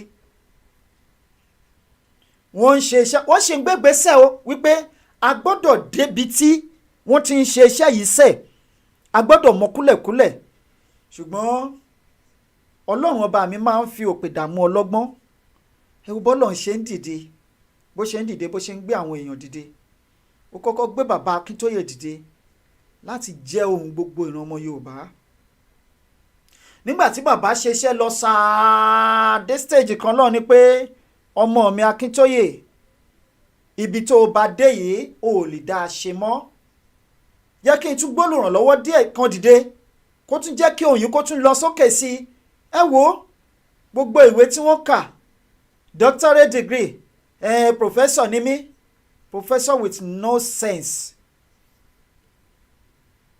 doctorate degree with no intelligence with stupidity master of none tí wọ́n ní Ọlọ́run ó wò wọ́n ó ń fọwọ́ lẹ́rán wò wọ́n. Ọlọ́run ní ọmọ mi màá tún jẹ́ kí òun yẹn kó tún rinlẹ̀ díẹ̀ sí mi ò pa ẹ́ tì sì máa báṣẹ́ lọ jẹ́ kí n tún gbé ọmọ kan dìde. Lọ́lọ́run ṣe gbé olóyè Sunday Adéyẹmọ Ìgbòho dìde. Nígbà tọ́lọ́run gbé olóyè dìde ẹ tún wò báruwo náà ṣe lọ kẹlẹ̀ mọ́ pé Ọlọ́run lọ́wọ́ sí. Wọ́n mú olóyè pamọ́ sínú ilé wọ́n rò wípé tán bá ti lè mú ṣìkún ó ti parí ipá ti kún wa nìyẹn. Ẹ wá wò bọ́lọ́run tún ṣe wá gbé e dìde. Láti ìgbà tó ti release olóyè ò tí release statement ẹyọ kan pé ha ṣùgbọ́n ẹ wá wò bọ́lọ́run tún ṣe wá gbé iṣẹ́ ìdìde Ọlọ́run ọba oníṣẹ́ àrà ó tún gbé ìyá wa dìde. Ó yá ìwọ náà dìde Sunday ìwọ sì jókòó máa báṣẹ́ tiẹ̀ lọ lábẹ́lẹ̀ jẹ́ kí n tún gbẹ́ lòmíì dìde ṣùgbọ́n ń pariwo ọkùnrin ẹ jẹ́ kí n tún gbóbìnrin dìde. Ẹ wá wò bọ́lọ́run tún ṣe wá gbé ìyá wa dìde tó kìkì yìí tún wá kàn sí i. Ẹ wò ó kẹ́ lè mọ̀ pé Ọlọ́run ní ọwọ́ nínú nǹkan tó ń ṣẹlẹ̀ nílẹ̀ Yorùbá léni. Kẹ́ ẹ lè mọ̀ wípé kì í ṣe wípé bóyá kan jambla talk bá a ṣe ń sọ play fídíò kan wà tí mo fẹ́ play fún wa tó ti wáyé ní nǹkan bí ìgbà ọdún bíi mẹ́fà méje sẹ́yìn ní fídíò yìí ti wáyé wò ó. Again, the purpose of this event is to try to make sure that the Congress of the United States, the administration of this country, our friends and allies around the world, and not least, of course, people of goodwill in this country and elsewhere, are on notice that Nigeria is at risk of disastrous collapse. That the forces that we've just been talking about are in the process of taking down a country that is the most populous in Africa, with horrific implications, not just for the immediate vicinity, the Lake Chad region as it's known, but for that continent and almost certainly others beyond. Congressman Wolf mentioned Bono, talking about a catastrophe that would make what has happened to Europe in the past few years, as a relatively small number of people migrated there. Ṣẹ́tìrì nígbà ayé Trump kọ́lọ́hún dẹlẹ̀ fún láì tí ì kú òní fídíò yìí ti jáde wípé ilẹ̀ Nàìjíríà ó máa pín sí yẹlẹyẹlẹ àwọn Amẹ́ríkà lélẹ́yìn. Ẹ wá wò lẹ́ni ẹ wo ogun tó ń ṣẹlẹ̀ ní Nàìjíríà àwọn tí wọ́n ti pa mo gbé jáde náà early this week wípé 1,545 people were killed within 90 days ní north. More than that o jù bẹ́ẹ̀ lọ àwọn kan wá láwọn negotiate Yorùbá nation fún kíni ayé wọn máa bàjẹ́ ni. Àwọn kan wá ń pariwo kiri wọ́n wá ń gbọ̀n kiri wọ́n sunkún kiri. Orin kan wà tí àwọn bàbá wa máa ń kọ lọ́jọ́ kìíní àná nígbà táwọn kékeré wọn ní tíyá ń lé tìyàwó tòmí sunkún èké o yé orí oyè ìyá ń lé tòmí sunkún èké o ọlọ́mọ ló lọ́kọ. Bẹ́ẹ̀ ni wọ́n sunkún èké láti ìgbà tí wọ́n ti ń ṣe glory wo ni wọ́n ní kí làṣeyọrí wọn. Àwa jàjà rí ẹni tó dìde pé ó yá ẹ̀yin èèyàn mi ò ní gba ṣíṣì lọ́wọ́ yín. Ẹ mọye tẹ bá mọ iye tí wọ́n ná fún security website yẹn lásán táwọn ẹlòmíín bá rí lára àwọn wọn á máa gbọ̀n kíjokíjo ni. Àwọn ojú òlọ́lárí tó bímọ tó sọ lọ́lá níyọnu. Àwọn tí ò jatari tó wá ń jọbẹ̀ tó ń jápo sáyà. Kí ni wọ́n mọ̀ tó ń jẹ́ independent? Báwo ló ṣe ń jà fún independent? Àwọn tí wọ́n fẹ́ kílẹ̀ Yorùbá ó lọ nìyẹn o. Ẹ má wàá jẹ́ ó yà yín lẹ́nu ẹ̀yin èèyàn wa. Lára àwọn tó ń ṣe iṣẹ́ yìí lára àwọn tó jẹ́ gbajúgbajà nínú nǹkan tá à ń ṣe yìí ni. Mo sọ fún yín lára wọn máa ré bọ́ láti òkè 200 story building tá a balẹ̀ báyìí wọ̀ ẹ máa wò pé lágbájá yìí náà tá a dẹ̀ ń fojú èèyàn gidi wò ẹ má wàá jẹ́ kó bomi tútù sí yín lọ́kàn àdúrà yín ló ń gbà àdúrà wa ló ń gbà ìpérú bẹ́ẹ̀ ṣẹlẹ̀ ẹ jẹ́ ń wojú òpó jàre bọ́lẹ̀ ó ní àná fit laugh ìyá mi àbẹ̀kẹ́ wọn ní ẹ̀kọ́ ètò olóòtú bàbá mi Lukman Adéjàre wọ́n ní ó ti fojú hàn wípé àwọn bandit ní àwọn sójà location 9 wọ́n ṣe fún Ìgbòho ní Ìgàngán nígbà tí ó fẹ́ wá àwọn ọ̀daràn lọ tí àwọn sójà lọ dá wọn padà ìyá mi mo folúwa kọ́ ní ẹ̀ka alẹ́ bàbá wa ìjìnlẹ̀ àwọn amúnisìn àwọn amúnisìwé amúnisìsọ pọ̀ púpọ̀ Ọlọ́run jọ̀wọ́ tì wá lẹ́yìn bá wa ṣe àṣeyọrí Odùduwà nation ẹ ṣeun 2019 Bole nobody is hiding it that they Fulanis are terrorists okay bàbá mi Ọláréwájú Àgbẹ̀níyè wọ́n ní ẹ ṣe ọ̀gbẹ́ni ìjìnlẹ̀ gbogbo ọmọ àlè Yorùbá la máa fi rúbọ Yorùbá nation ti dúró no going back Yorùbá nation now Yàmí Adébọ́lá Olúròǹbí òmìnira ló jẹ wá lógún election kọ́ ni a fẹ́ ẹni tó bá fẹ́ gbógun ti òmìnira ilẹ̀ Yorùbá alálẹ̀ ilẹ̀ Yorùbá á dojú ìjà kọ wọ́n àmì àṣẹ Ìdùmarè ìyá mi mo folúwakẹ́ olúkẹ́ wọ́n ní àwọn wọ̀nyẹn alájẹsẹ́ ni wọ́n ṣe bí àwọn àgbà sọ wípé kí ọkùnrin rí ejò kí obìnrin pa á kí ejò ṣáà ti kú ni bẹ́ẹ̀ ni ìyá mi ṣe bélò wọ́n ní ọmọ Yorùbá ọ̀tẹ̀ ti ba ayé wọn jẹ́ àwọn alábọ̀dé òmìnira kì í ṣe àwọn ọmọ Yorùbá mọ̀ kò sí kó má ṣẹlẹ̀ bẹ́ẹ̀ ẹ wò ó nínú Bíbélì nínú ọmọ ẹ̀yìn 12 ọ̀dàlẹ̀ kan wà ńbẹ̀ ẹ wá wò ó nínú ọmọ ẹ̀yìn nínú 24 ẹ máa rí ọ̀dàlẹ̀ 2 nínú 52 ẹ rí ọ̀dàlẹ̀ 4 tẹ́ ẹ bá sì rí ọ̀dàlẹ̀ 4 yìí tí wọ́n bá ṣe iṣẹ́ láàárín 50 ènìyàn wọ́n á ba gbogbo iṣẹ́ wọn in fact á dàbí pé wọ́n pọ̀ níye ju 50 ni gbogbo èdè gbogbo ẹ̀yà ló wà kì í ṣe ilẹ̀ Yorùbá nìkan ṣùgbọ́n mo ti sọ mo ní a máa ṣe àwọn àṣìṣe kí a tó ṣe égún that is pé we are going to make mistakes we are going to get it wrong before we get it right a dúpẹ́ pé gígẹ́t wrong tá a get it wrong kò pẹ́ jù kó tó di pé Ọlọ́run gbé àwọn tó máa get it right dìde àdúrà ní ká wá máa fi ran àwọn tí wọ́n get it right ká máa fi tì wọ́n nídìí gbogbo ìgbésẹ̀ tí wọ́n bá gbé káwọn alálẹ̀ kán máa fi ìṣẹ́ àti ààbò ṣọ́ wọn kán máa ṣe ní àṣeyọrí bẹ́ẹ̀ ni.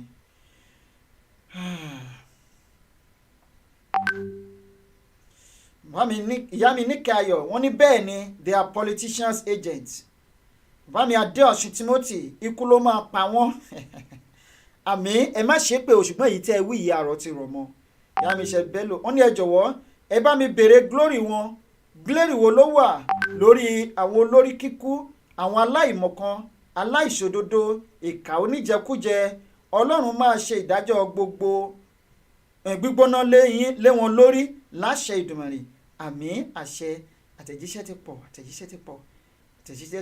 ẹ ṣeun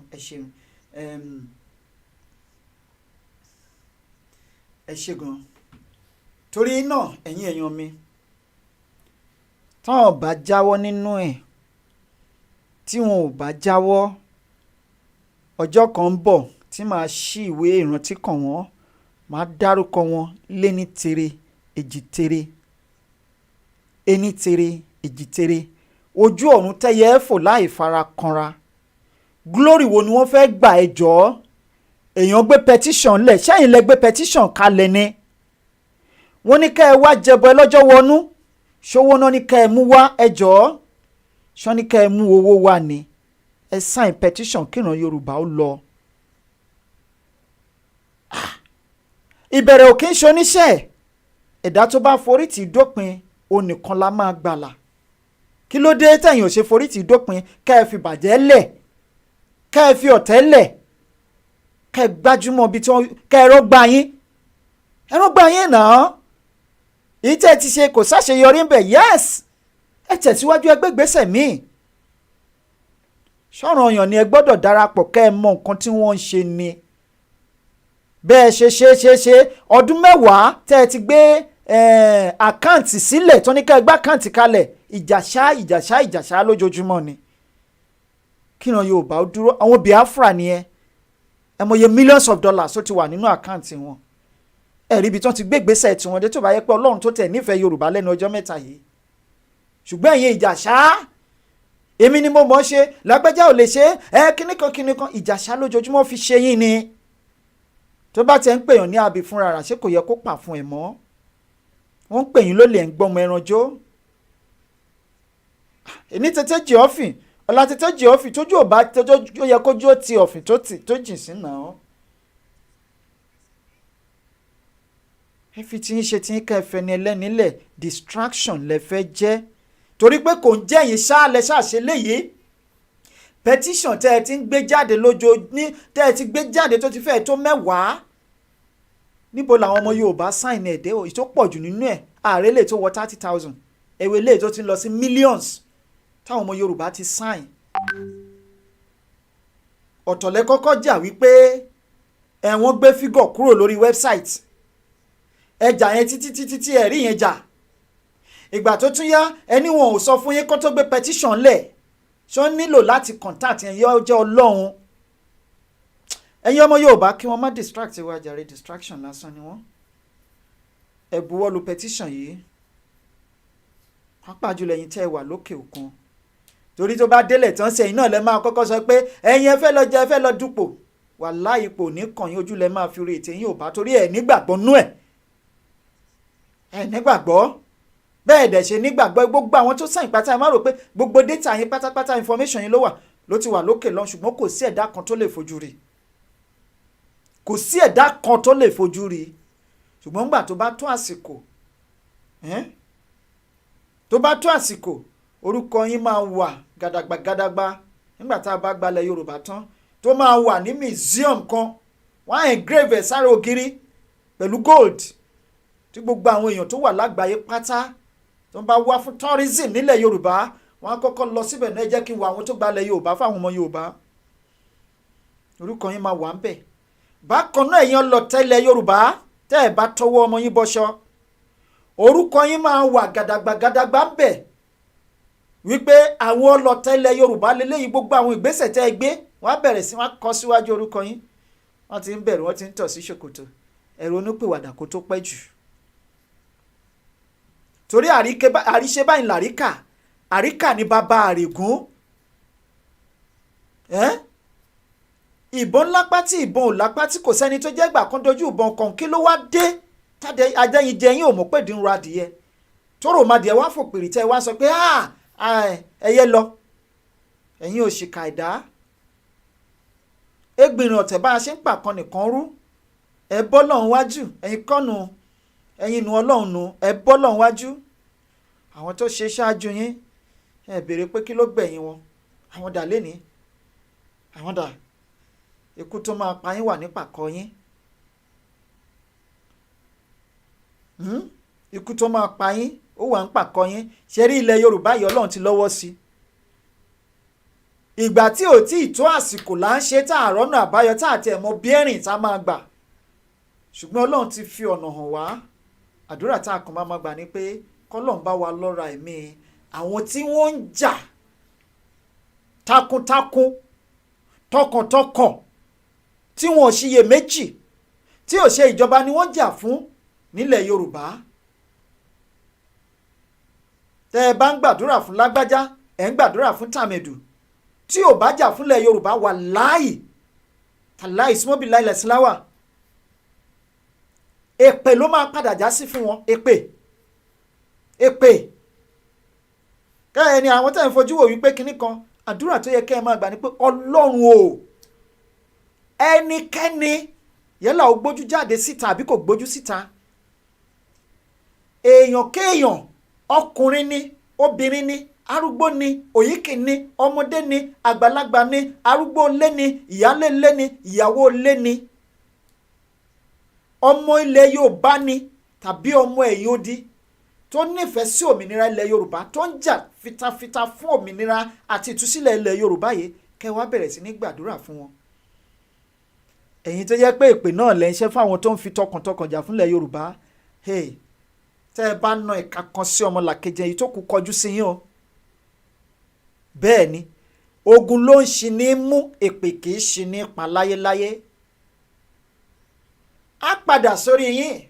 wọ́n ní bẹ́wúrẹ́ bá bojú ẹ̀yìn á fèpè félépè, bágùtàn bojú ẹ̀yìn á fèpè félépè. bẹ́ẹ̀ ni ìmọ̀tú ìmọ̀jọ ìmọ̀ ẹni ní òkè ń dalẹ̀. bóló tó báyìí lẹ́dìí ẹ̀ ń tó kó èmì mọ́ bọ̀. àwọn tó jà fúnlẹ̀ Yorùbá tó bá jẹ́ pè lẹ́ńṣẹ́ fún wọn, èpè náà á bọ́ sórí ẹ̀yin àtọmọ àtàrọmọdọ́mọ. bójọ́kùnrin ni ẹ́ ni, á bọ́ sórí ẹ̀, á bọ́ sórí ìyàwó, á bọ́ sórí àwọn ọmọ ẹ̀, á tún bọ́ sórí ìwọ náà. bójóbìnrin náà, orí ẹ̀, orí ọkọ, orí àwọn ọmọ ló ti máa jà. torí àwọn èèyàn wa tí wọ́n ṣe ń kú yìí kò tẹ́ Ọlọ́run lọ́rùn. àwọn áńgẹ́lì ọ̀run, àwọn màláìkà, wọ́n ń sunkún lójoojúmọ́ bí wọ́n ṣe ń pa ènìyàn ní location 419. ẹ̀jẹ̀ àwọn aláìṣẹ̀ tí wọ́n ta sílẹ̀ ó ti pọ̀ jù. Ọlọ́run á wá béèrè ẹ̀jẹ̀ àwọn aláìṣẹ̀ lórí yín. gbogbo ẹ̀yin ọ̀tá ilẹ̀ Yorùbá, ẹ ò ní lọ láì gba èrè iṣẹ́ yín. ó ní ẹlẹ́ṣẹ̀ kan kì yóò lọ láì jìyà. bẹ́ẹ̀ ni kò ní lọ láì jìyà. ẹ ò ní lọ láì jìyà. kò sí regional system of government. Yoruba is a nation. Sign the petition, please. Torúkọ yín bá wà ń bẹ̀ fún àǹfààní yín ni o. tí ò bá síbẹ̀ kò sí ètò kan wá. ṣùgbọ́n ìbá dára kí ẹ jà fún ilẹ̀ Yorùbá ọjọ́ iwájú yín, kẹ́ ẹ sign petition, torí Yorùbá orílẹ̀-èdè ni. àwọn kan wọ́n pé Nàìjíríà lórílẹ̀-èdè, Yorùbá region ni. màá wá sọ kí ni ìtumọ̀ orílẹ̀-èdè. màá sọ lédè Gẹ̀ẹ́sì, màá tún sọ lédè Yorùbá gẹ́gẹ́ bí a ṣe kọ sílẹ̀ lédè Gẹ̀ẹ́sì. wọ́n ní a nation is a large body of people united by a common descent.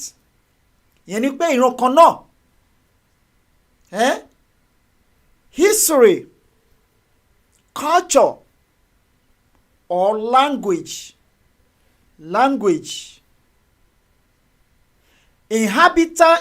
inhabiting a particular country, inhabiting in a particular country or territory. ẹ jẹ́ kí n wá tú lédè Yorùbá. ó ní orílẹ̀-èdè, ó jẹ́ àkójọpọ̀ ọ̀pọ̀lọpọ̀ ènìyàn. kò ní èèyàn kan, kò sọ pé méjì, ṣùgbọ́n àkójọpọ̀ àwọn ènìyàn, ọ̀pọ̀lọpọ̀ ènìyàn tí wọ́n jẹ́ ìran kan náà, tó jẹ́ wípé ìran kan náà ni wọ́n. gẹ́gẹ́ bí ìran Yorùbá, orílẹ̀-èdè Yorùbá ò kí ń ṣe ìran kan náà pẹ̀lú ẹ̀yà Ìgbò. orílẹ̀-èdè Yorùbá ò kí ń ṣe ìran kan náà pẹ̀lú Fúlàní àti Haúsá. èyí tí wọ́n kóra wọn jọ gẹ́gẹ́ bí ìran kan náà, èyí tí wọ́n papọ̀ gẹ́gẹ́ bí ìran kan náà pa wọ́n pọ̀.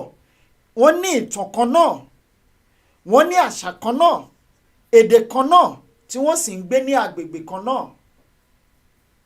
ẹ jọ̀ọ́, gẹ́gẹ́ bí Ọlọ́run ṣe dá orílẹ̀-èdè location 419, ó ti pín wa sí mẹ́ta ọgbọọgba. bó tilẹ̀ jẹ́ pé àwọn kan fi ọ̀kánjúwà wọ́n fi kó bára wọn, tó fi yapa lọ lọ́jọ́ kìíní àná, tó wá di àbámọ̀ báyìí fún wọn.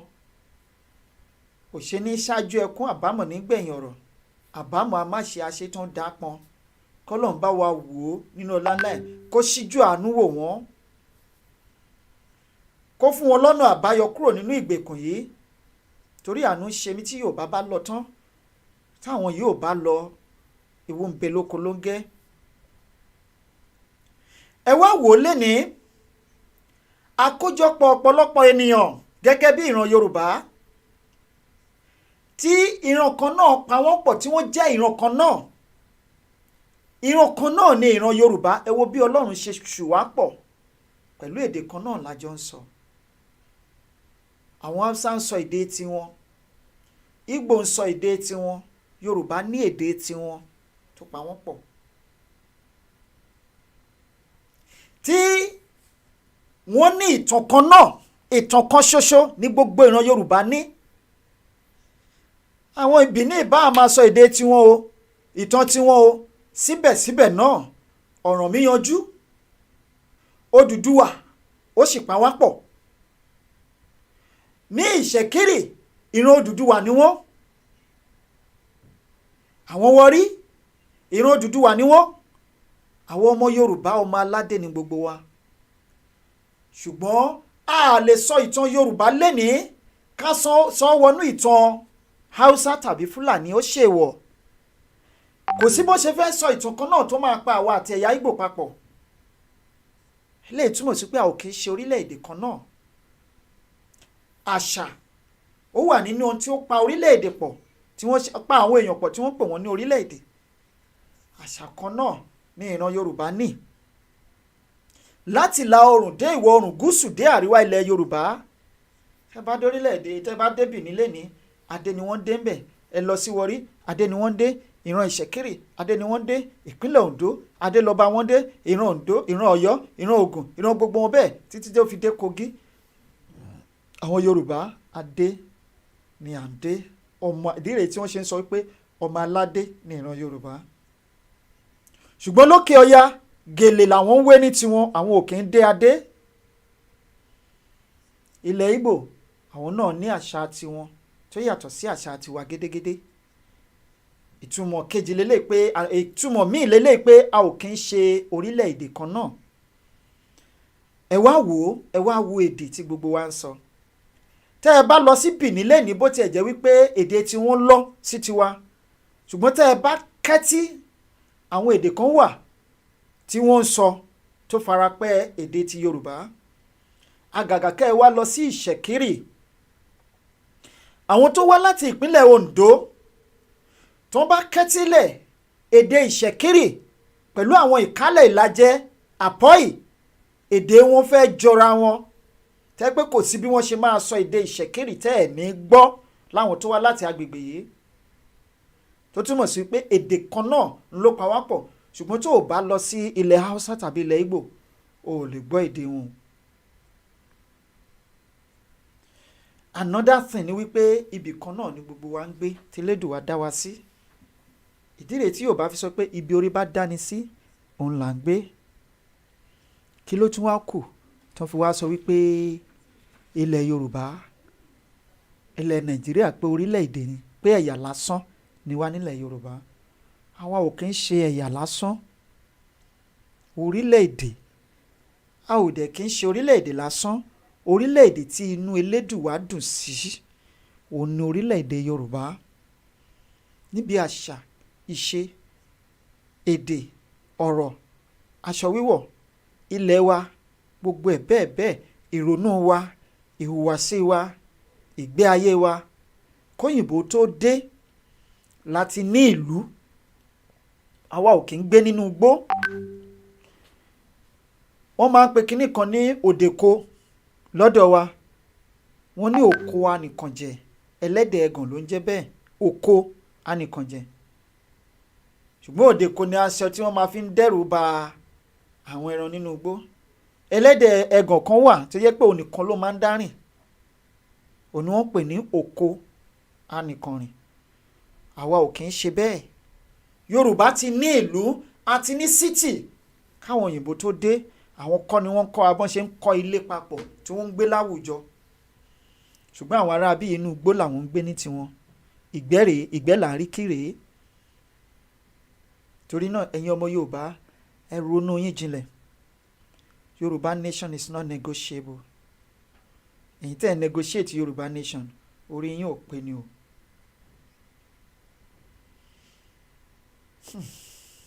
ẹ̀yin èèyàn mi ẹ jẹ́ kí n wá máa lọ báyìí kí ọlọ́run ọba olódùmarè kó dé ìgbìyànjú wa ládé. wíwé ń bẹ lọ́dọ̀ wa, ṣíṣe ń bẹ lọ́dọ̀ wa, àṣẹ ń bẹ lọ́dọ̀ Elédùà. àwa ń gbìyànjú tiwa o, kí ọlọ́run ọba kó jọ ọlọ́jọ́ òní kó bá wa dé ìgbìyànjú wa ládé. àníri jù báyìí lọ lónìí ẹ̀yin èèyàn mi, títí di ọ̀la tí a tún máa pàdé. oníyàn ṣeun, ọlọ́kà ṣeun, ẹ̀yin tí ẹ bá wa jẹ́ ẹ̀kọ́ àìbínú. orúkọ tèmi kò tí ì yípadà, Ìjìnlẹ̀ Marcus, apèdìgbà yìí gbogbo ilẹ̀ tọ́kìn náà rèé. Guru Maharaji adẹ́rìn-pòṣónú aka bàbá onírùngbọ̀n yọkẹ́ Mr Sport ló ń dágbére fún yín wípé a nílò ilẹ̀ ẹja tí ò dé nubú, a ò nílò ilẹ̀ kọ̀ǹkọ̀ tí ò dé sàlẹ̀ odò. àwa la máa dé, ẹ̀yin náà la máa dé bá. ẹ̀dá tó bá ní a ò ní dé, ìran bàbá wọn la ò ní dé báwo. ó dàárọ̀, ká sùn láyọ̀, ká jí láyọ̀.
Education, entertainment, and information. Ìjìnlẹ̀ FM is a station to listen to. Ìjìnlẹ̀ FM, Istanbul, Turkey.